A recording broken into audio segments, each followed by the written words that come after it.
Okay. Hello, and welcome back. Sorry, bit behind the times today. Try not to be, but So anyway, welcome back to our podcast and blog of F.True Crime. Don't worry, it's my little notey thing because I get a little bit lost with paper, but. So if you're new to us, make sure you go and check out our pages on the major social medias, Tumblr, Twitter, Facebook, and Instagram. But Facebook is the most popular one, the F.True Crime page, which has gained, we're at about 800 and something followers, I think, or 900, it's something like that. So that was pretty cool because we've only been doing this for 2 weeks. So that was pretty awesome in my books anyway. But it's awesome. And I can't believe how much it's growing by the day. It's pretty cool. And so let me tell you, we've been able to move this over to actually for me to be able to do this now for a living. So, because I have had to move out of the fiction world under my pen name, my other pen name, because, my God, people just bitches all the time. What the hell is wrong with the world? Why can't we just all work together and be done with it instead of every 2 seconds there being something wrong, someone bitching about someone getting ripped off by someone. So the fiction world is a bunch of crazies, let me tell you. The dead don't talk back. So true crime, all for me. And I have not come across anyone bad. Not bad, but not putting down, and not that I'd ever take that kind of crap anyway. Just see ya. But I'm loving it. Something chronic. Really, really loving it. So thank you. And don't forget my first true crime novel is out next month, July 27th or 29th. I am a really bad, I don't know, I'll put it up. You'll see it come up when I actually get to editing this video. And it's called Mummy, I Thought You Loved Me. So it's cases on, look, it's haunting, but cases on both child murder and some child abuse. And I know how hard it can be to read these things, but they can't be forgotten either. These kids can't be just, they can't be forgotten.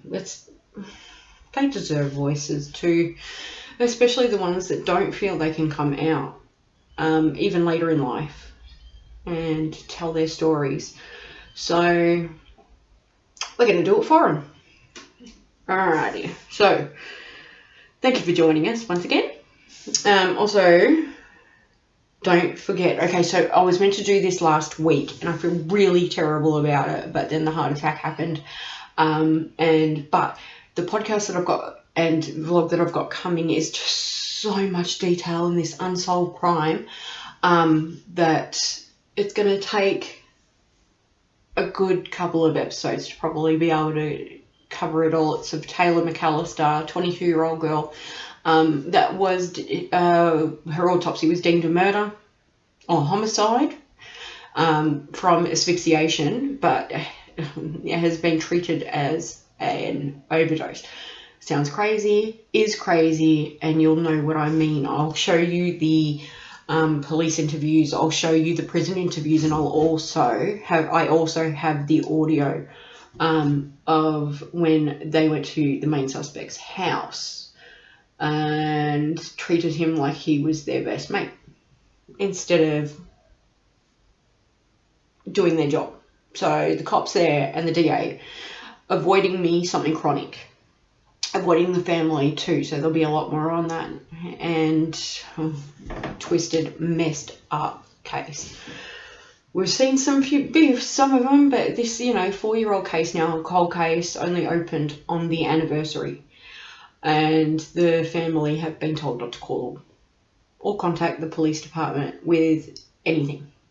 Because, honestly, the police department are fed up with this case. How the can you be fed up with a case? Come on.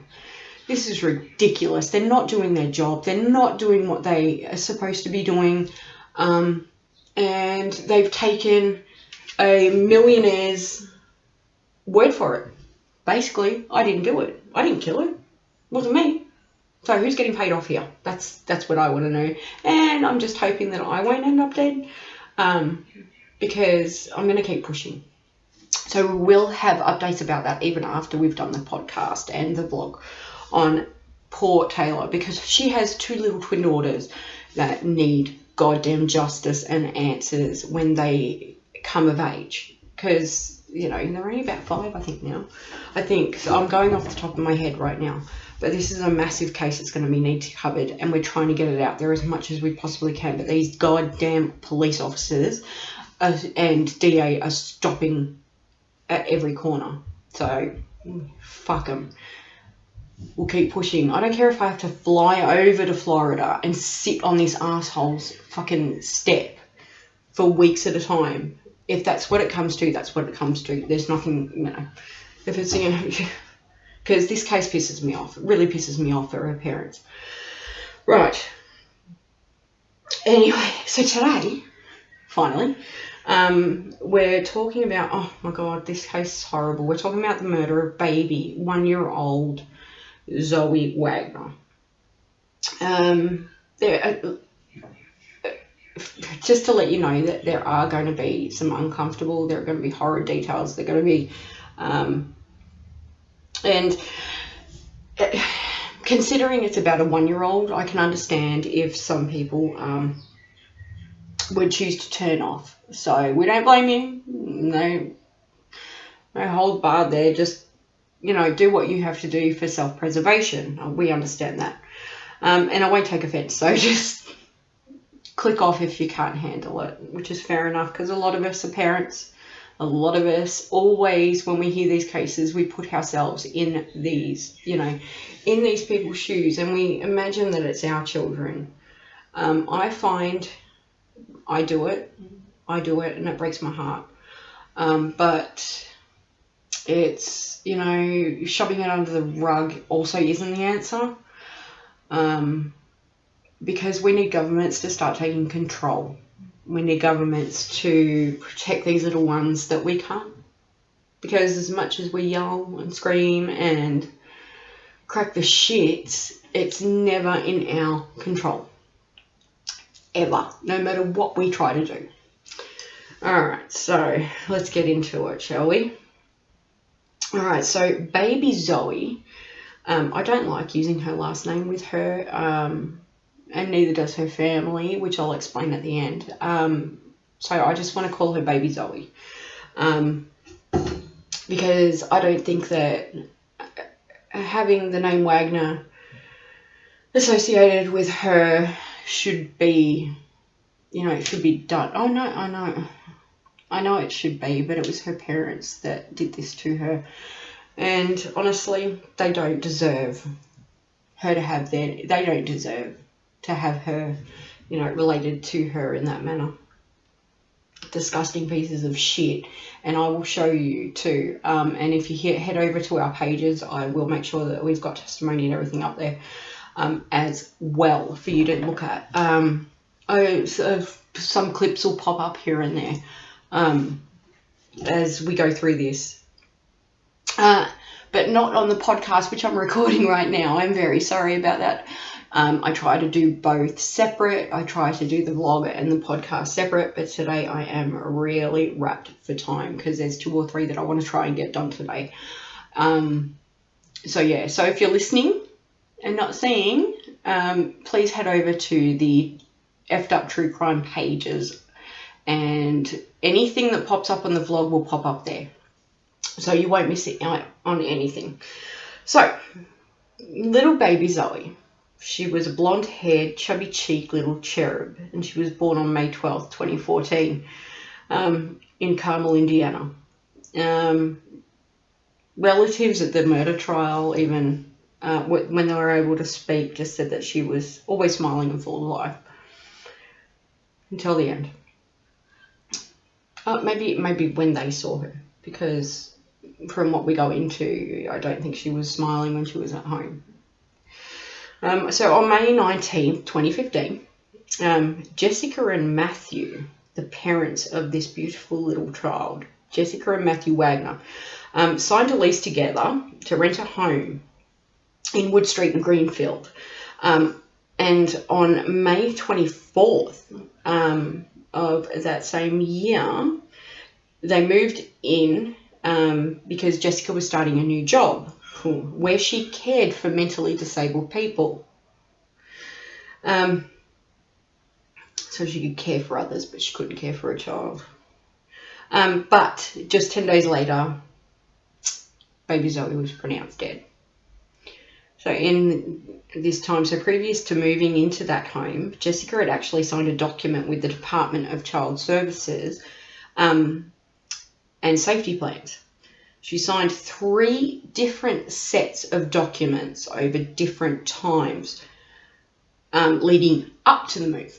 Not after, leading up to, where she was meant to not have contact with her husband, which we'll explain in a minute. She signed 3 sets of documents to keep Matthew away from the children,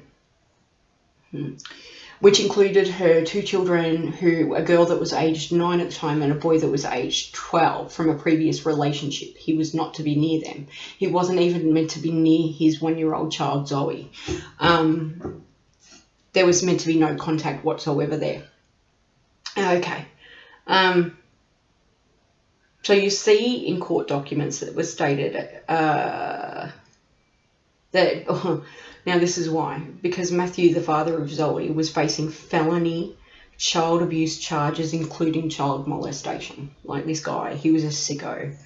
But I'll get back to that, to those charges and the further reasons as to why Matthew was to stay away from the children soon, because those cases were actually dealt with after baby Zoey's murder trial. So we'll go through what happened with that, and then I will bring you back to these molestation charges because of the timeline. So at 9:32 a.m. on March 28th, the 10 days later, 2015, Greenfield police received a 911 call from the Wagner's home. And that's when they showed up and they found Zoey laying on the floor inside the front door. Now, Matthew, who was not supposed to be there or near the children, was kneeling at Zoey's side, and surprisingly to me,